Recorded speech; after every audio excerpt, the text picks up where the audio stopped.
I posted a couple links just before the show started. One of them, it's called Dustin Nemos and Jenny Silcox on directed energy. It's got a picture of a laser there. You might be able to see. Okay.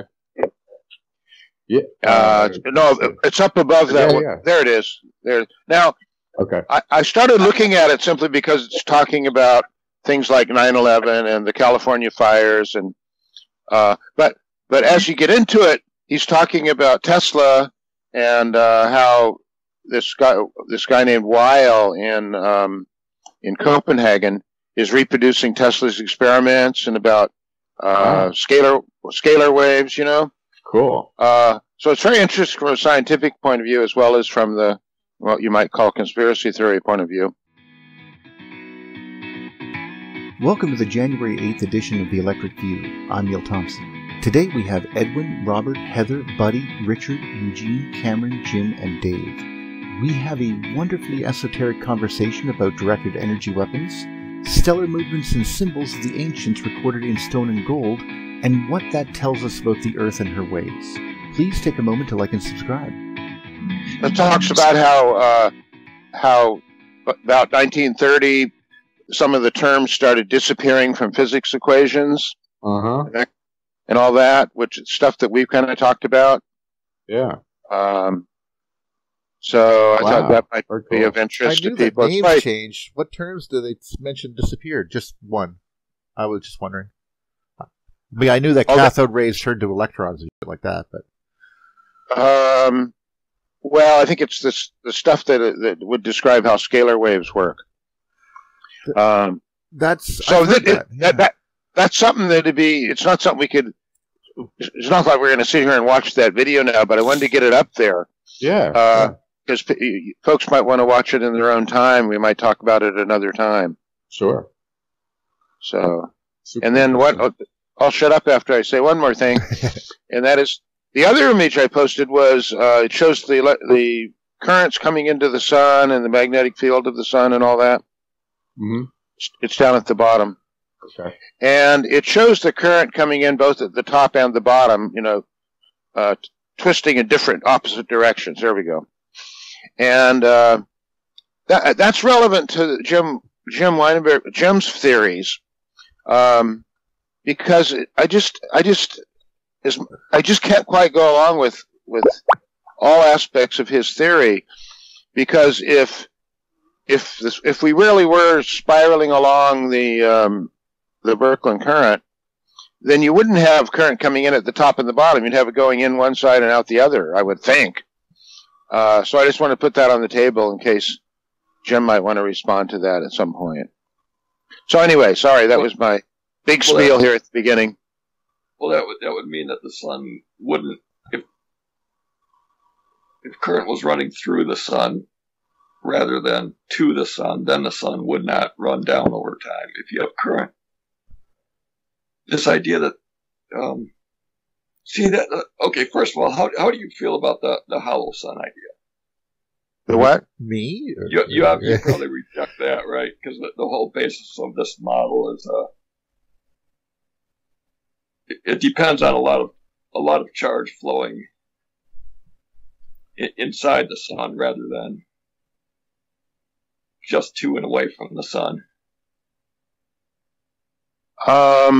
I don't know about the how. I mean, I don't know. I sort of am accepting a lot of what the EU people say, just because I haven't seen things to countervail it. I mean, do you disagree with this diagram of the current coming in at the top and the bottom? See, that was done to. There's a lot of problems with that circuit. Now that was, I don't want to rehash everything that came up in the forums on that, but there's actually really good conversations between these different circuits, and that's what actually Bob Johnson would make the arguments better. What's wrong with either of the ideas presently out there? But all this was come up to explain. Well, a lot of ideas like the rotation of the sun based on current flow. But right away, we had a big setback in the beginning, and that really, ideally, the first thing that should have happened when we started talking about like Birkeland currents at all is we would have had ideally Don Scott's model. We would have got away from these silly diagrams that show a right-hand rule. Right-hand rules work around a wire. If all the current is bound inside, then, as Don Scott even shows on the scales in space, outside of those, you might have the right-hand rule. But as long as plasma is free to flow, you don't have that right-hand rule. That whole diagram is wrong to start. I mean, we should have just chucked that whole diagram out when. Which diagram? The one we're looking at now, or the original sun one? The sun one. It shows that why doesn't it show the Bessel function filament that must be impinging on the sun in that model? If you're going to go with the idea of current flow in the poles, the very first thing you should fix is that, if anything, right at the center of the sun, the current should be axial then, and then it should go from one direction to the other direction. But this whole right-hand rule, that picture of the magnetic field isn't correct to start with. Well, I generally would agree that the picture of the magnetic field is not But the whole generally correct. But if we're trying to understand generally, but if we're looking at these examples of the filamentation and the way that plasma works, just in the laboratory, we do know that it does constrict itself into these wires in experiments, and they twist around themselves like they do here. Now, obviously, that's a plasma, and obviously it has some kind of magnetic restriction, but I'd recognize immediately what you're saying is because if you have, and this is my opinion here, if you have a movement of particles in electrons and you have a movement of particles in ions, they will be moving in opposite directions, just like you see those, just like that Earth right there. You see how there's layers on it? Like you see a sheet and another sheet? Well, this is the blue one right there on the top underneath the person with the... Oh, I was enjoying this one. Sorry. Oh, okay. Well, anyway, yeah, just that blue one there. But it doesn't matter. The thing I think is more natural. This one or this one? Well, one looks like more like a picture, and I think the other one's just a diagram. So, but what I meant is that, yeah, there's probably layers like we see with counter rotation going into the sun, and like we see on Jupiter and so forth. We also know that it likely, given the shape of it and the fact that we have torus rings, that it's likely working like a poorly functioning homopolar motor, because it's not a disk, it's a sphere. So we have that general idea there. And so, it's a massive simplification. Oh, certainly, of course. But this is generally this is the exact reason we have these toruses around, because basically you start building up voltages around these spheres because this is the principle of the homopolar action. But, well, there's the scale that we're talking about. I mean, in the case of Jupiter, you have a tiny current compared to what's coming into the sun. And so on the pole of Jupiter, you can see, geez, how many? It seems like a dozen counter-rotating, things going on. In the case of the theory of a star being formed within a current, all of that is happening within the central cylinder. Just the central one. And the other ones are way outside, further away from the sun. The pinch of the matter into the center of that Birkeland current, that's all within just the central cylinder. So the scale, you got to take into account the scale of the current coming into the top and the bottom of the sun. Right, but remember that the fundamental point is that in a Birkeland current, not the way we originally had it drawn, but in Don's model, is that it's, if anything, it starts out axially. The magnetic field is actually aligned from the current, is aligned to the current, and then it rotates outward. So right off the bat, especially in the central portion, you have an axial magnetic field, not especially there, not a field wrapped around by the right-hand rule. So the more you would want to confine the sun to the central portion of a filament, the more that original diagram becomes incorrect. That's a good point. See, there really, again, that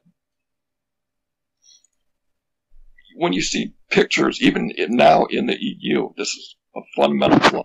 No one went back and put that Bessel function model. Again, you don't have to understand the math of it. Everybody should have just taken the pictures, though, of counter-rotating magnetic fields and put that in. All the Z-pinch diagrams still don't have that, and they give you the flawed idea of how two separate filaments should pull together. That can't be right. If each of the filaments themselves don't have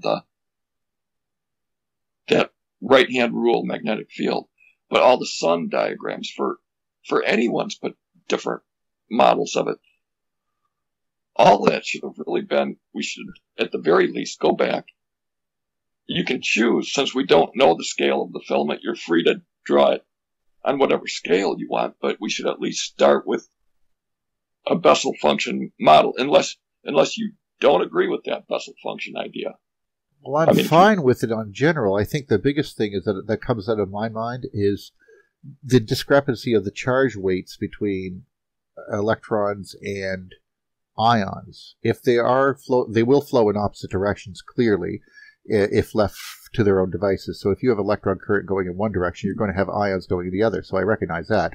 But one of them does weigh more. Would that or would that not make one of them therefore move faster and therefore have a predominant strength? Therefore, overall, there would be a general right-hand rule holding the tube together? Or am I not seeing that right? I don't know. I'm simply asking because this is the thoughts that are going through my head there. Because we do see, even in the solar wind, we see ions and electrons. Now, in my opinion, they're traveling in opposite directions, and one is traveling much faster than the other, clearly. And that's just the movement of particles. That doesn't even count for what happens when they become a field. Because once we all generally know that electrons are not actually doing the work moving, it is the field they generate around the wire that actually does it, and so on. So I was just postulating. Just a thought, Jim. I don't know if I'm on the right ball there. So. Real quick, I posted something last week about do electrons flow?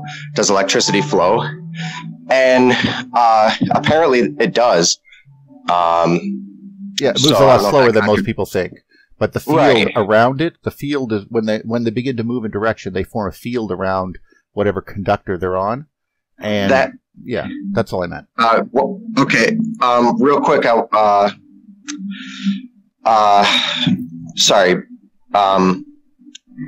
Brain fart. You started this conversation. Why am I forgetting your name? Richard. Richard. Sorry, Richard. All right. When you started the conversation, you talked about DJ. Could you go back to that last picture? Yeah. You started talking about Tesla and some of the stuff that he was into, and I came across this image, and this is laser-guided electrical impulses, which I thought was really interesting and along the ideas of Tesla. How does that work? Are there two? Is there a laser going along this arc? I think so. Yeah. Neil, go ahead. I think Neil was describing it. Someone was online. Yeah, it wasn't me, but you're right. They're just using a laser to ionize a pathway so that it will be conductive. Cool. That's all. It's very cool. Yeah. That would be really cool to transfer power. If we could ever do that, actually ionize the atmosphere, we could broadcast power from point A to point B. That'd be kind of cool. But you could argue that's a Birkeland current. You don't want to cross the beam, though. That's true. We could, It's good for starting fires in Northern California. If Good you for doing believe your hair that. in the morning as well. Keeping people out of museums. Yeah. I heard a lot of DW stuff without those fires, but I'm obviously not convinced on much of that. But there are. I don't deny directed energy weapons in general, of course, but because that'd be silly. Well, the thing that got me is that they showed a picture of paradise completely leveled and just, down to the ground and surrounded by trees. There's still green, still standing. This is what gets me too. And I'm not saying anything according in the sense of that there must be a malintent here, right? But even if there's only negligence or maybe wrong decisions or not enough firemen or whatever, it boggles my mind that you can let whole suburbs burn down and the trees are more or less green. That means you had ample time to put out fires, in my mind. If that is not the case, you really should consider building with stone. It helps. You got a point there. Really. Well, I'm with Richard. It boggles my mind that whole suburbs have been burned down, regardless what kind of circumstances you would throw at me, like wind or drought or whatever. Oh, go ahead. I mean, you can say wind, is directional, and then on one side it burns, the other side it doesn't burn. But if it was a forest fire coming through there, at least in some direction there would be burned trees. But in 360 degrees, no burned trees. Well, that's because they actually weren't near the fire. That's the problem with the concept. In my opinion, I'll show you what I mean here. Let me put a picture here and show you what it looked like here. There. Use that video and just take a peek. It's public domain or anything there. But this is what they were going through. And I think this is why people don't understand what happened. The fire was far away, but it comes down like this. And these embers land on absolutely everything. And when they land, they burn anything dry. Trees don't burn well if the embers land on top of them, but if they land on your porch and build up... Yeah, but that's not the logic. The trees are burning because there's a drought, and as you can see, everything is burning here. No, the trees are having a hard time burning. They won't catch very well. Now, but when these things land on houses and stuff, they light them right up. It just doesn't take long. Fire department? No, I'm not blaming the fire. I mean, I could blame the fire department for not having enough people, and I could also blame them for being in the perfect place where all these embers are going to land. Because they're in the fire zone. Like, this is true. But I can't attest to anything beyond that. I'm just saying that events like this are, well, unfortunately devastating. So, but I leave the opinion to you guys. I see a forest fire. I don't see anything special here, like, oh my God, this is why everything burns down. The rest of the world doesn't burn down like that. That's all. Well, often they don't have these ember attacks falling through valleys. That's what they're called, actually. They're very nasty. They can make fire jump to, like, they go over and land in an area and so forth. And Ultimately, it's part of a larger fire cycle that's constantly burning all over the planet. And some of it, I'm sure, is a raging inferno. David might be able to speak a little bit to it, but I know the conditions in California are perfectly ripe for it. And the trees don't burn. A lot of the time, the trees don't burn because that's the catalyst for them to drop their seeds, the fire. And it's necessary almost every couple of years. We get the Santa Anas through, and the winds are just really, it's basically desert that's been, aquafied, so to speak. Oh, really? I didn't even know what paradise was, really. I just heard that it was in a perfect location. Wind would come down, and then embers would fall over it and burned it like crazy. But I can understand why people were concerned about the idea of a directed energy weapon. So it made sense. Me and Jason Verbelli had a big. Well, I wonder who was living there. That they would go after. Well, someone's saying that there was like some sort of train track thing that was supposed to connect two places, and that was a perfect example of where they should burn. But then, of course, it also happens to be the valley where you wouldn't build a train track on top of mountains, right? So it made sense there too. So I unfortunately don't know enough about the location, so just heard things.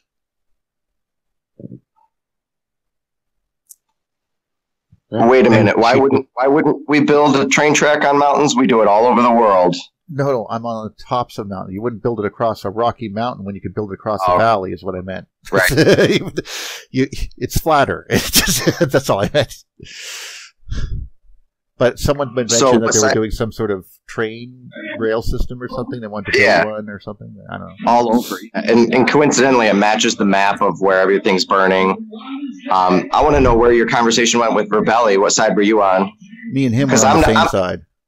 Yeah. I don't necessarily think it's directed weapons, but we do have the technology. Yeah, I'm not denying that. Although, I can't believe how close I was to this. Where is this? This is Paradise. Yeah, okay, it's Northern California. This is where I was. North of Holy San Francisco. Crap. I was on the. I was at the Yuba and Lake Tahoe right there, so I was just below that. That's where I sort of like lived for a summer, right in there. I'm going to go to California, and what are you going to do? I'm going to hang out in the trees and swim in the Yuba River. That's what I'm doing.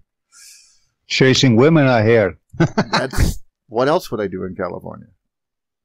Yeah, no, really interesting to see that video with Eugene take off and everything. So. Oh my God, that was lovely.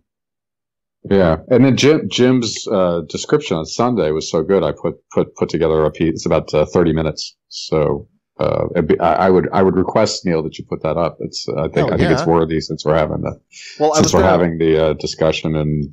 And all the traffic. So. I'm happy that you did that because I was going to ask, should I actually turn that into a show if we're going to? It's already there. That's what I mean. Yeah, if you made one, that's even great. Yeah, it's got the whole opening and everything. So. Send her on over. I'll put her on up. It's there. It's in the chat.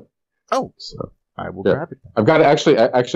I re-rendered it, so it's when we finish the show. I'll finish the upload on. It's a little bit more polished. So. Oh, okay, sure. So Berkland Currents, Edwin? Berkland? Okay. Is that where we were? Merely a suggestion. I'm not sure. I have the feeling that Jim has not said everything that is to be said here in this talk about. I would ask Jim, can you, in a nutshell, again, maybe summarize what you're seeing there with this local chimney, the Berkland Current? You were typing something about 332,000 years cycle. And I have not wrapped my mind around that one yet. I understand the precession cycle and all, but then you made a larger cycle, or you tried to point out a larger cycle. Can you zoom in on that one, please? I think it was a snake-like curvature.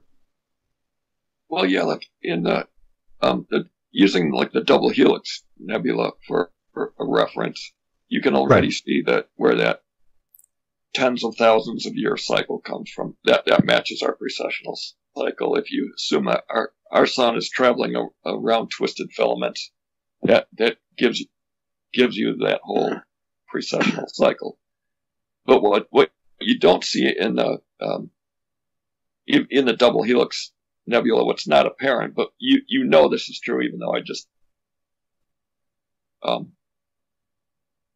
there's no such thing really as a helical path. That's like a mathematical idealization, but that would require the background magnetic field to be infinitely straight and, in other words, not wrapped around a source.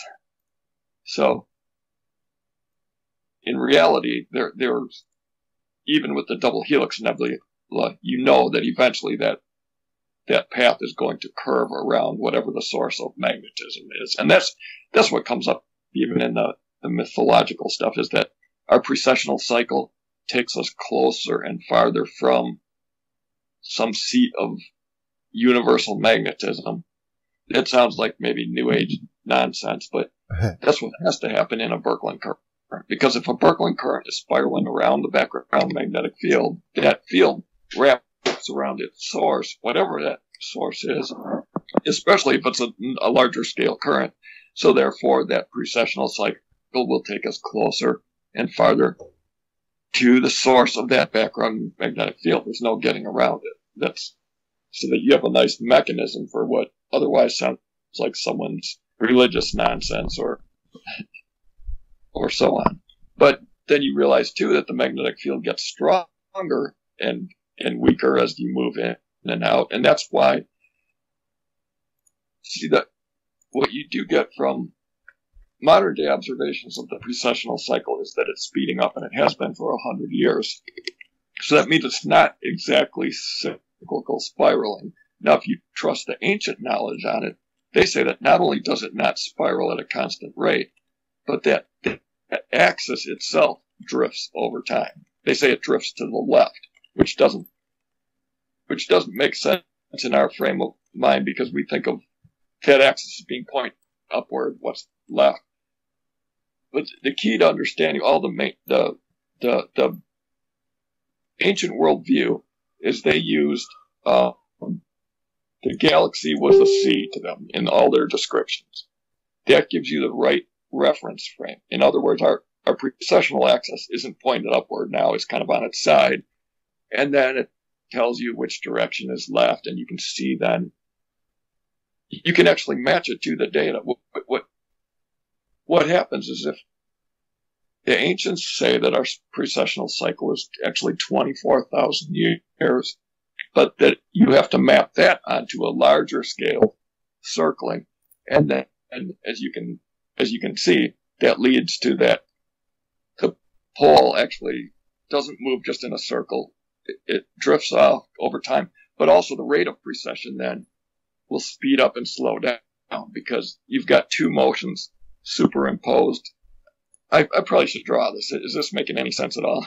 It does. And I have a small follow-up question to a phenomena that we've been seeing on Earth the past decade or so, and that is that the magnetic pole is suddenly picking up speed and wandering towards Russia, I believe, and it already crossed the geopole, if you will. Could that in any way, shape or form be related to what you're describing? And also combined to that is the observation, the weakening of the magnetic field of the Earth. Can you put those two in relation with each other?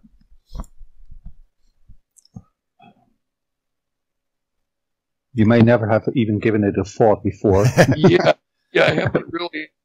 See, where I focused on was all that larger scale stuff, but the reason I did that is because things are way more clear at even the scale up. Clearly in our solar system, we have all these even arguments in the EU community over which way charge is flowing, and it's not easy to see the boundaries of these filaments. But if you move up to the scale of interstellar clouds, the dusty boundaries of them are clear as day, and you can, in other words, there's a lot of stuff that just becomes obvious that we can't see on the smaller scale. That's why I wasn't intentionally ignoring the smaller scale stuff, but that's where it gets harder. And so I was just focused on the larger scale cycles, and that's where all that, precessional cycle to our orbit around Arcturus and all that. And that's where it's easier for my background, mainstream astronomy. Right. I could put a lot of that together without even. So how does this relate to the Yuga cycles, or those longer cycles that are being talked about in certain groups in the world, like India? Yeah. Yeah. Real quick, where do we know for the viewers and listeners, do we know the origin of these Kali Yugas? They're interesting. Well, see, that's where you know that at one time they actually did have these cycles mapped out and knew what was responsible for each one. And then there's still a lot of stuff that comes through in the mythology, like I say, spiraling towards or away from a seat of universal magnetism. The fact that this is all out there, for example, they named the constellation Taurus, that it has that name Taurus, and it is the center of a large scale torus. That you can either say that's all coincidence. Tor and all the other stuff. Right. How you use Tor and then Thor, it's all through the language. Right. No, I don't think we poo-poo that kind of connections that easily here, Jim. Personally, I'm pretty much convinced that there are many connections to be made like that. Not always. Sometimes there are coincidences. This is a good one. But personally, generally speaking, I believe that names carry value, right? Yeah. Well, see, like if you look at the actual cycle, I was kind of interested in those cycles, and clearly the precessional cycle, at least order of magnitude, that agrees with the 24,000 year U.S.C cycle. And when they were talking about this there was an even greater cycle of like 20, as many million years, that matches the mainstream's nemesis cycle, but that also matches our orbit around the center of the local chimney. That's like the largest orbit that I've been able to map, is that, and we see other stars doing that. We see them rotating around the local chimney. And if you look at our motion compared to the Pleiades at the center, that's what you would calculate is 26.3 million years. So in other words, that cycle that are spiraling around the local chimney, that matches the long cycle of the Indian calendar. And so it's out of India. The Kali Yuga cycles are from India. Yeah, they do. See, what you have to get is, like, if you look at all the world's mythologies and traditions, they all had different pieces that they carried over. Like the Mayans were known for the sheer number of cycles, but what was clear there, even to some in the mainstream, was that they were very accurate, even compared to what they had in Europe until the 1800s, as far as matching, for example, the motion of Venus or the moon and that kind of stuff. In other words, we trusted that they were accurate on their on their short-term cycles, but then we thought all the longer-term ones are just kind of made up BS. In other words, we know that the short-term ones that we can actually observe are damn accurate, but all the long-term ones have to be nonsense, because some of them are more than 16 billion years, and the universe wasn't even that old. But I'll argue that they're all that accurate. They just haven't, the mainstream hasn't mapped the longer cycles yet. But there is mechanisms for all that. So according to, I think, popular belief, we've only gone around the galaxy 20 times. If you do the math, around 20 times, that just doesn't seem right. But a lot can happen during those so-called millions of years. And these are the larger Kali Yugas, right? One time around the galaxy, 2 times, etc. See, that's the part that they're not. You should already be skeptical, though. There's a huge tendency in modern times for those open-minded enough to consider those longer-term cycles. Still, there's too much trying to match that to mainstream gravity-only orbits, like that we are circling the galaxy on a gravitational orbit. And that's what threw off, like Walter Cruttenden at the Binary Research Institute. He really did an excellent job of mapping out how our precessional cycle, the changes in the rate, match an overall 24,000 year rather than 26,000 year cycle. So, but even he wanted to say that must be due to the sun in a gravitational orbit around a binary companion, and that was his focus, is trying to find that gravitational binaries. So that binary they want to find because they cannot explain through gravimetrics, rotational systems, how to explain all this. So they're trying to find these things that are not there. Instead, we are indeed turning around like in a big tornado, like in a big Birkeland current. Right. With the Pleiades in the center, if I'm not mistaken. And those cycles do match those longer cycles that we learned from the ancient civilizations, but somehow recent science cannot and will not accept the fact that they might be right. Therefore, we're going to do it our own way, and we're still looking for our companion star, I guess. Right. Does that sum it up? Yeah. Yeah, see, if you look at the double helix nebula, you see what the mistake that someone there could make.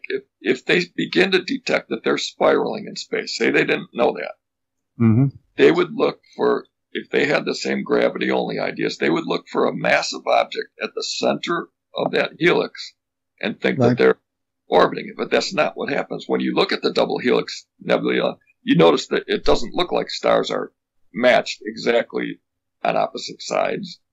You know, they don't have to be, you know. So, those are, I mean, this is where you start getting the fractal nature of it, because as you go down in, there's this pattern repeats again, just at this different scale, smaller scale. And then within that, you have these centers of concentration / maybe condensation. Maybe temporarily disconnected. You know, those orbs there are maybe not really connected to something like that. That structure really we need to have. I wish I had more context still in mainstream observatories that could give us the data. Now, there's a lot of in my mind, Jim, this can all be very easily verified and confirmed, right? Yeah. Well, didn't we watch this happen in space naturally? Jeez, look at that! Like one. we watched those that's like art. Russians. That's art, by the way. But it's cool. But it's got the concept though. It's got the concept. It's cool. I go like, what's that? Yeah. No, that's you caught me there. Yeah. Sorry. But yeah, we had that video by the Russian guys there that was showing plasma in space, and it self-organized into a double helix, didn't it? I thought we saw that. Now, of course, I'm not immediately, making a direct comparison. That picture. That is what self-organization ultimately is. Fundamentally, is toroidal and helical. If you read some of Vladimir Ginsburg's work, I posted a page on his book here, but that's where it is. That's the fundamental macro and micro constituents, I believe. Well, it's also the fundamental plasma constituents, really, when you get right down to it. It's kind of how it rolls. Yep. And it has the golden ratio in it. It's when you found out that the golden mean was inside plasma naturally, it just becomes like, oh, well, if it's kind of making pretty much everything, that makes a lot of sense why it's everywhere, you know. Yeah, but at lowest energy configuration, that's where. In a way, really, yeah, I think. Yep. It's a natural construct in the fabric of everything. It's just a flow. It's one of the flow patterns. It's what branches out the mouth of the river. That's but we do understand though that obviously it depends on the voltage and the current. I mean, it keeps the same general shape, but it will go through different morphologies depending on how much juice we put through it. But this is what Jim and when Jim we don't really know all. Like, this is why when I hear about Jim saying, "Oh, you see, if you use the Faraday effect, we can tell the magnetic field strength on either side of that." Now I never thought about using that technique before. It's a very good way of looking at things. See if we could actually detect these. The magnetic fields that might be holding these together, because we know, generally speaking, they should be there. I mean, these things are along a length, but he's right that if you got ions moving in the other direction, you're going to have a counter to that. You know, so. I have a question for Jim. A lot of things I hear you saying, these complex verbal descriptions, are there diagrams that adequately portray your ideas, or do diagrams need to be created? We're working on them, but we're just starting. Yeah, I'm horrible at. I'm the worst artist. I'm the worst presenter. Even my voice. Clearly, I'm not meant to be the one sharing ideas. This is all. The one you gave on Sunday was awesome. I had to grab it because it was certainly a shining diamond. So. Yeah, but like for me, I really need to see a picture. Yeah, that has to be done because it's so much like all these. Even just the idea of a torus, like if somebody didn't, we all know what that is, but if somebody didn't, to try to explain that simple motion in words is like nightmarish. To exactly. Even when someone else knows what that part of it, to go back to it's like if you went back way long time ago to Ezekiel's day, Ezekiel describing wheels within wheels, and some things are moving, some things aren't moving, and information goes and travels throughout the whole structure.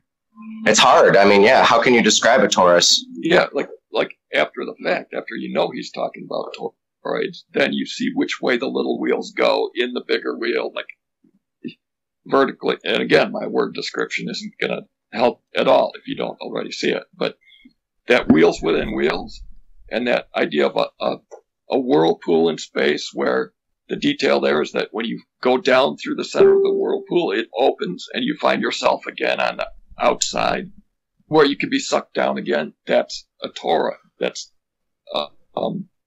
and then the clearest one is probably the serpent that swallows its own tail.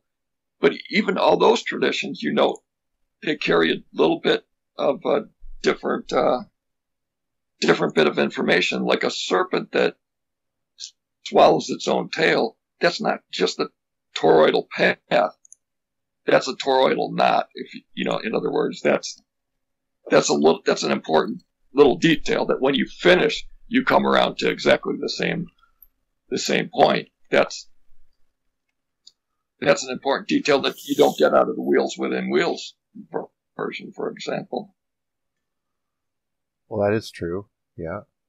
But again, we just don't accept that they knew about or understood that they could use the word like Taurus for when you follow that word, the naming of the Pleiades, the name of the constellation, Taurus, came from an earlier name of the Pleiades themselves, and they knew that shape was associated with that, but it just you get star names there like Electra, and a star there called one of its names was the central sun. I mean, if you trace the word roots back, so somebody at one point knew all that. Otherwise, it's just horrendous coincidence after coincidence that they had these,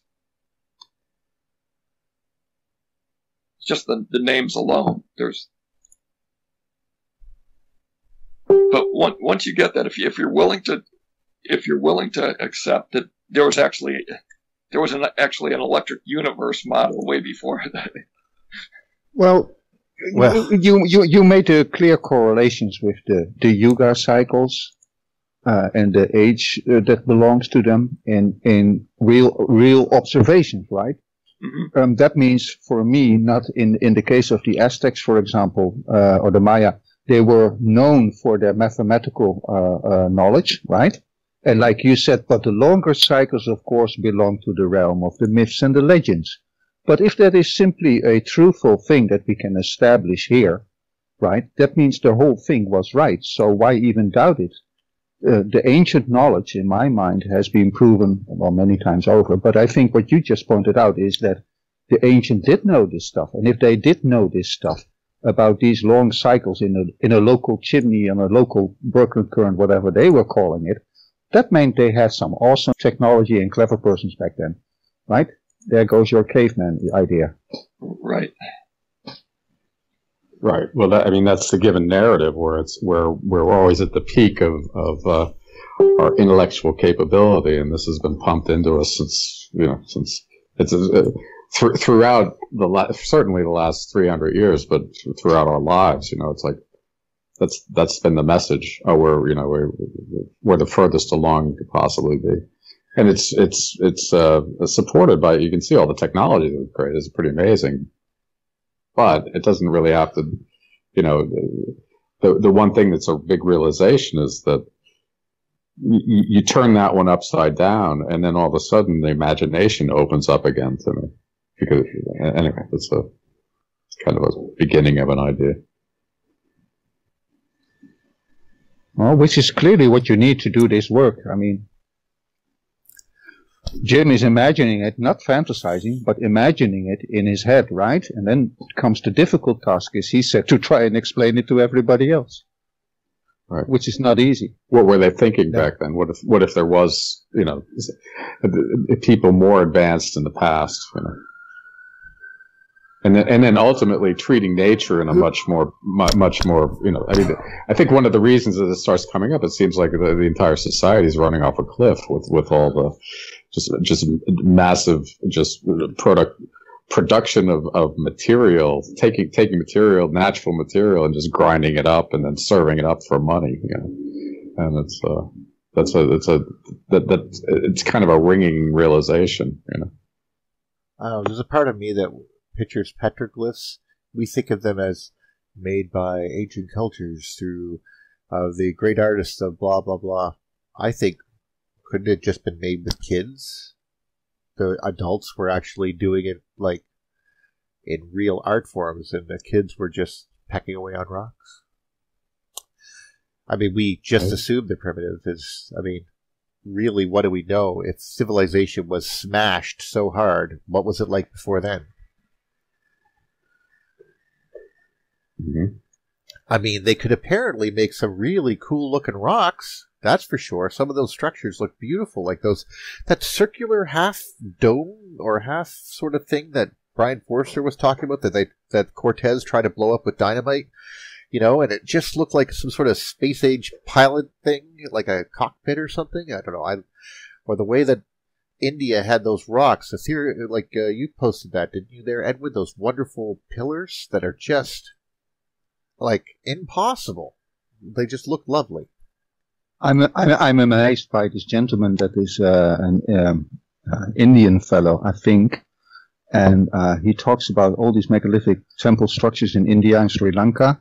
I'm utterly baffled by it because those pillars that he was pointing out, they're not even singular pillars.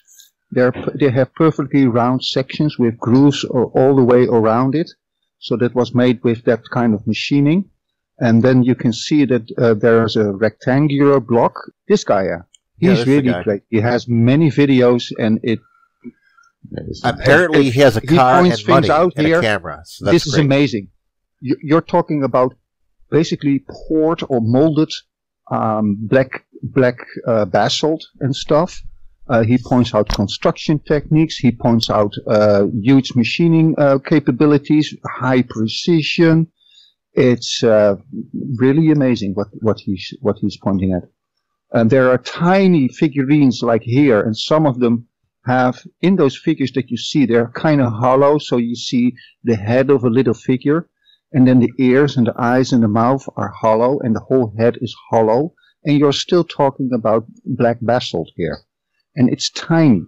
How are you going to do that? Chiseling away, chop, chop, chop, chop, and then you make one arrow. I mean, this is all one block, right? One block, often.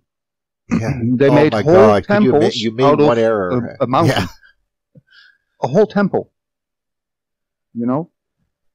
These things are not easy at all. When did they say that it was done? Oh, officially they're talking 800 or 1200 years ago, maybe a little bit longer. One of the oldest is allegedly about 2000 years ago. I think that's our bias, really. Just before the British came, they were carving these. Come on, Well, that's what I mean. Like, I think you're right. I think there's a part of me that thinks that we would like to, like, everything sort of gets put, like, when the British Empire rolled around and did its thing and became Lord of the Seas, and we were doing our first, explorations, like, that period of time.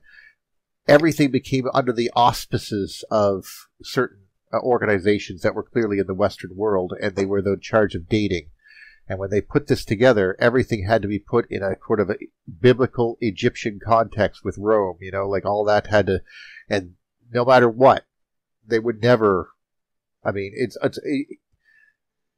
the evidence seems compelling that they were basically, some of them appear to be dating because they were saving face. That is what I'm seeing. Like, some of them were like, we date this here because we don't want to admit it could be a cooler and better civilization than ours, or whatever. Right. Right. Well, that could be I don't know. Like every conqueror suffers from that. Pagan Europe were put churches on top, just like in America. So did the Mughal or the Muslim invaders in India put their mosques and Taj Mahals on their already existing holy stuff, right? There have been many wars in India about those between those religions, and you can see the Taj Mahal is not even a that old structure, and that is a truthful thing. However, the whole complex around it and underneath the Taj Mahal are way older things that totally look and feel and are proven to be of Hindu origin. So the Taj Mahal, it's really nice, but it's just one nice castle in an already far older and bigger and very perfect complex already. So you can see that religious sites get used over and over again by the next whatever is the dominant thing then, right? It's just it's a shame because they really try to destroy these temples, and I mean really try to. Well, you can see they. Well, either those were earthquakes or someone was trying. This one was an earthquake you're seeing here, but I've seen some horrifying things done to ancient structures. Yes, and that I can't even. I can't even because that's history, man. That'll never happen again. You can't. Yeah. So this figurine you're seeing here, that's so nice and shiny, that's old, and it's still perfect shape.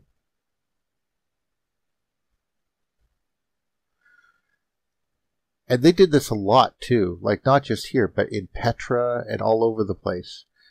And it's not something we do today. Is he pointing out, connection? It is crazy how much electrodynamics and the designing of electricity in conduits matches with architectural structures. Almost like, the reason why we made them architecturally like that is because it is a minimal energy configuration. All right, well, we might as well do it this way, but it all looks so intricate in detail. So it's almost like the more oriental, the more detail, the greater fractal you feel, and the more it resonates with your soul. Nowadays, we just put things together in squares, but back then, we were looking for resonance, a kindred feeling for what you're looking at, so it speaks to your soul. Well, the nature of a shrine. The nature of a shrine. What's that about? And this is something that has been all these temples and these belief systems do go back, and the local populace and the priests and whatnot that you have over there. I think what they're still stating in their legends, mythology, and history is that it all goes back to, you guessed it, ETs, aliens, different species of human-like creatures, and for whatever that's worth. But it is this land is riddled with those stories and stuff, and they have apparently a lot of old technology to boast about it. Yeah, that's the way I see it. There's a lot of. The culture seems to be there's an imperative to elevate consciousness in the various religions that are around. This seems like kind of a common thread. What's the link to the video we're watching right now? It's in the chat. Ito sent it over. Oh. Let me give you another link there. Give me a sec. Yeah, he's really interesting. I got to check him out earlier.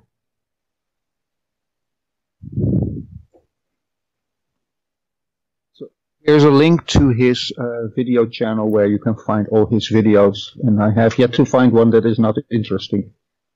So okay, thank you. I'll be busy for a while. Let's see. Those pillars are super interesting. Yeah, you see here, but then you have the actual, maybe a little bit further in this video, you have the actual black-looking pillars inside the temple. And they are amazing because you have those rectangular and cylindrical blocks. Try and do that by hand carving. Those things that you're going to see now, right? Okay. Right there. So they are perfectly cylindrical and cubical. And then you can see it looks a little bit tilted, and they actually, and this is what he talks about, I think, in this video, this thing had an earthquake damage. They look bent. And then he goes finding another old temple. This is part of the. Wow, I mean that looks like a vent or something, like metal vent. But that's part of the original art there. That's these are original pillars. These are pillars of black basalt. So this is hard. That's crazy. Hard stone. Looks like an AC vent. Probably one of the hardest stones. Yeah, I think. And then to get that, that's amazing. And look, it's polished perfect. Just look at the. Well, that's the thing. Not only that, look at the holes, all the shapes that are there, and imagine this being a super hard stone. You're going to do that with your chisel and polish the thing? Not only that, a little bit lower are those cylindrical things, perfectly round. Imagine doing this with your chisel. Perfect squares, perfect cylinders, all in one column. Later on, he finds an old temple that is utterly deserted, so India is riddled with this stuff.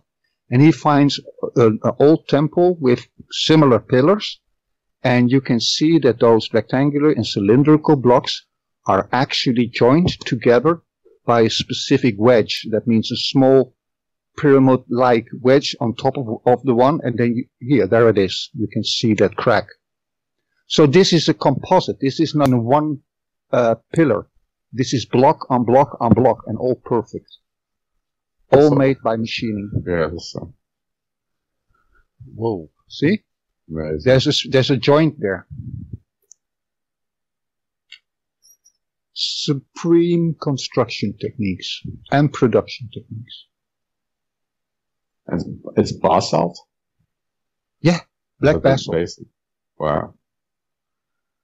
I think it was black basalt. I think you're right.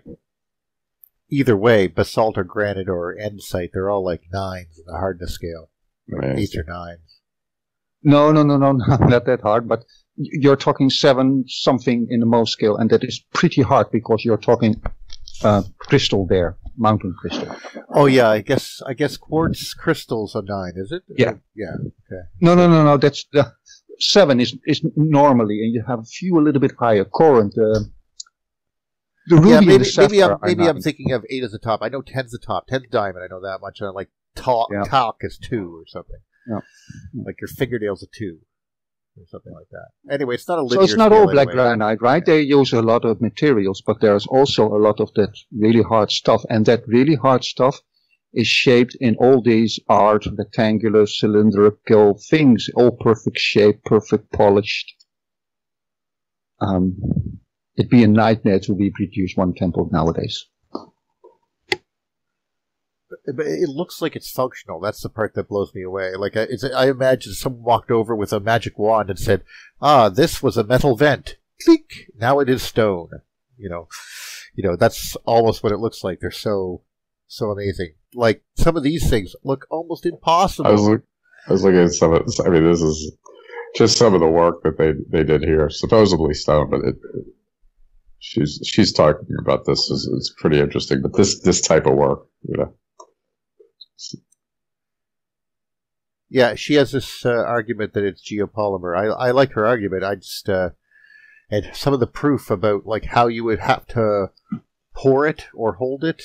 Like some of the like, why would you be so intricate here? But if you go to certain places, there's big holes. Yeah, right. I thought that was very interesting, but I don't know enough about masonry to. I guess to this be one, professional. right? Yeah, this one's particularly right. The other video we were just watching, when you said, David, that looks like something that cubicle block in the pillar. There was only one cubicle block there that had a slight indentation, so it was not perfect. Right. And this guy points out that is sometimes what you get if you let it cool down or harden or dry up. A polymer in a specific shape, sometimes it distorts a little bit, seems to be a known issue thing. Mm-hmm. And he points it out and he says it's a perfectly polished and then slightly indentated dent right in that cubicle block, so it's imperfect. I saw that. I wondered if that was. No, it was not optical. You saw correct. That is a mistake that is in that temple. A mistake or an imperfection. And that is something that is a telltale sign of a geopolymer, if you will, or a heating malleable thing. Just Well, saying. can I just say something about this real quick? Because I've worked a lot with both mold making, casting, and carving of things. And basically, there's two things you want to look for a mold for, and it's a keyhole, which is something that you put a screw on the end of whatever it was you were casting, and then when you poured it through, it would allow you to take the mold off of it. Okay, so those little bubbles might be screw holes, and then also undercuts, because if you're pouring a mold and you have too deep of an undercut, you won't be able to remove the mold from the casting. Mm-hmm. So if it's got a deep undercut and it's got different types of, it doesn't have any kind of keys or knobs or holes that might look like something as a release, that would be used as a release.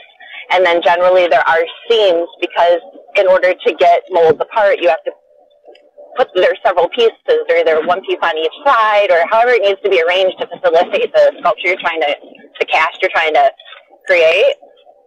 So you'd look for seams, release, like keys, and undercuts, and then you could probably get a pretty good understanding of how the thing was made. What's your read on these, Heather? This is quite nice. There ain't no way that was poured. There is no way that was poured. That's carved. That's carved.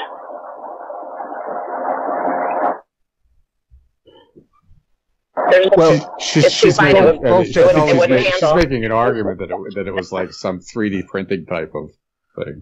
Oh, I don't think that. Although like an exotic one that no one's ever heard of. The only time I've seen that, Chris Dunn's videos show those symmetrical faces, of Ramesses, all those statues in a row that are exactly the same. They seem to imply that they use some sort of device to hold the carving tool because of how symmetrical they are. But some of the stuff you can see, like even in ancient Egypt, you can see some marks that look like they were cut very. You can see where it looks like the tool slipped, those type of things. Mm-hmm. But think of those little like Chinese balls where there's like a ball inside of a ball inside of a ball, like intricately carved. But that was definitely just one solid stone piece beforehand. So if someone can sit there and carve that out, then you know what I mean. It isn't. I mean, the proper tools, of course, but the one that you were showing, that one was certainly not. So that's why I was trying to point out those indicators, like how you could tell. What I as an artist who's handled the material before would look for to say, how they make that, because the mechanics are going to be hidden no matter what, or else it isn't going to be quality work. So you kind of got to dig them out, but they're there if you know what you're looking for. Right. Yeah, I would bring an artist or someone who knows what they're doing on one of those tours if I was ever going somewhere, because an engineer can tell you certain things, but an artist can go, what you fail to learn is the technique on how your engineering is applied. Right, right. Because that's where the art comes in with any new tool. With years of devotion toward nuance and just detail.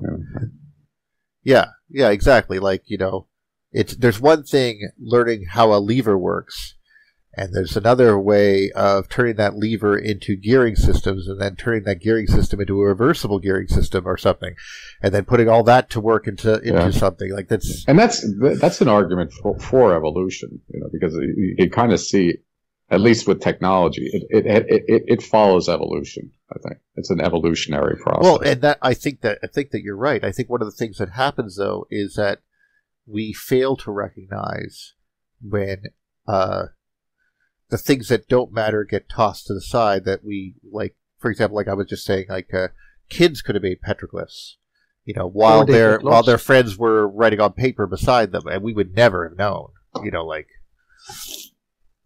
Well, there are many stories about how many secrets are lost, meaning the priest class in India will tell you, at least from what I've been able to gather on the internet, that the techniques for making these geopolymers that are black basalt-like are simply lost, meaning implying technology is not just an evolutionary thing, although it will be, and it is like modern day. I mean, we are evolving our technological capabilities very much, But I would also argue that in the first place we lost a lot already.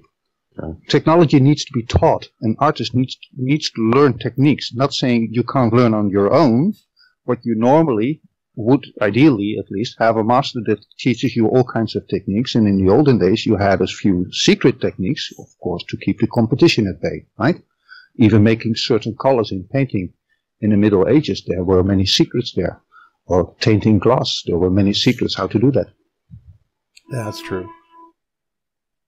I was, but there's always that possibility that remains to me that we could be missing something simple, like the techniques failed not because, well, the techniques were being handed down, but something changed with the world that made those techniques no longer work. Is a thought that sometimes pops into my head when I think about, like gravity changing and stuff like that, like Coulomb charge of the Earth changing, those type of aspects. Perhaps metal was harder, like I said. You could do something with stone. And there seems to be evidence of that. Like I see when I went look at stones in Nawante Tambo, I saw this big, like a lightning scar across it. Like someone took a big Tesla-like ball with a spark gap ball and brought it close to this rock and like was blowing chunks out of it, and I was like, how did you do that? What force was being worked here? How can you scoop stone like at the Aswan Temple the way that they did? Like it just looks like they just went scoop. But yeah, that's that kind of thing. Weird. That boggles my mind too. You see that in this guy from India as well. He points out those marks that you have hard types of rock or grooves or quarries or whatever, and you have literally scoop marks. It's mind-boggling. Yeah, and I was thinking, was that? There's a part of me that goes, okay, well maybe they brought a charged ball near it, like I was saying, a ball with high charge, brought it and blasted little bowl shapes out of it, but that wouldn't work because that doesn't really describe some of these other carvings that look like square, sort of squarish round, like a rounded square holes that go into right beside the Aswan quarry, where they go deep. Well, I would argue you have machines to make a general dig in a quarry. You have machines to make precise cuts. You have pouring techniques. You have construction techniques. Of course. What I'm personally seeing is that all of the above and more were known to the ancient builders, right? We're not even there yet. We don't have a full picture yet. That's what I'm saying. I think, personally, that the ancient megalithic builders, let's put it that way, did not have one technique. They had a whole set of techniques, and they could use whatever they needed. And they were showing off in their temples that they were capable of all technologies. That's why they are square, there are circles, there are strange constructions. I'll give you that. Built out of a rock. So I think all the techniques were there. Anything we can think of was there. But from drill bits to whatever. Let me throw this at you, though. We do know that we've seen cuts. We know that like the pink granite cuts in the Aswan at the I guess it's called the Temple of Abydos. But if we're back in the quarry, the Aswan quarry, there is a big, like inside the quarry. So it looks like there is a wall that is cut and then goes around the corner. Now it's semi-polished, but it's inside the quarry. It's like some big machine just went whoop, right around the corner, and I can't envision what the heck that kind of machine was. And me neither, but it was there. Well, that's what I mean. I find this stuff lovely, and they clearly they were playing with. They were playing with because that's not something to show off, because that's just inside the quarry. They don't care about that. That's just a technique. Those are those little scoop marks we were talking about there. And they're ugly. They're not aesthetic. They're just coarse things. But the real stuff that they show off is in the temples, and you need all techniques, in my mind. At least that's what I'm seeing in all the traces. Oh yes, definitely. But the way that it was almost like they were playing with clay or something, like almost, but not. Like how would they harden it? It's how do you soften it? Yeah, like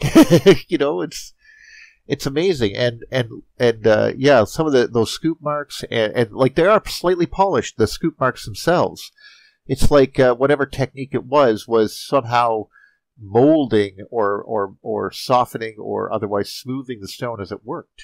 You know, whatever the technique was, and it's baffling in many ways.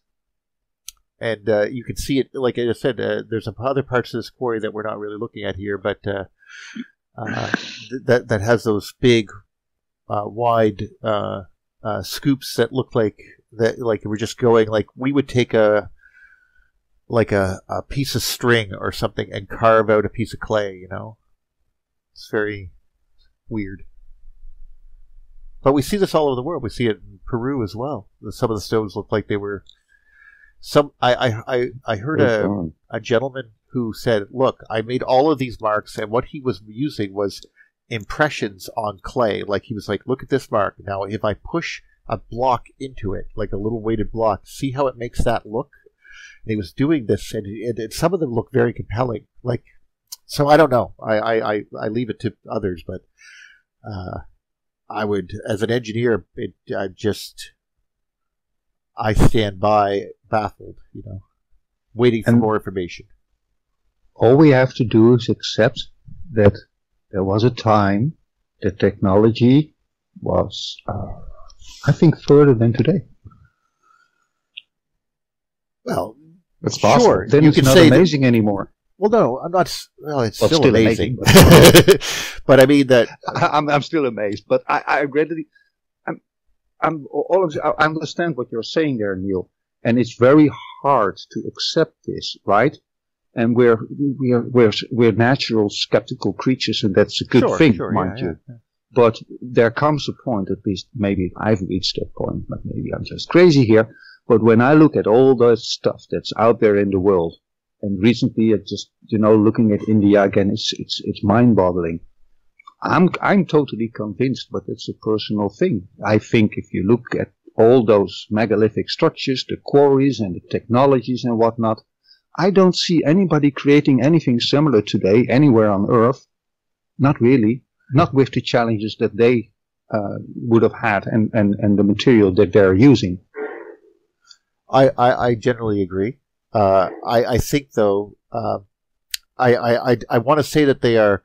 I want to recognize they have utilized technology, and I think it's baffling because their techniques would work today. Is my thoughts. I feel that whatever techniques they were using, whatever they were utilizing, was good for their time and their place and what they were working with, and it worked for them.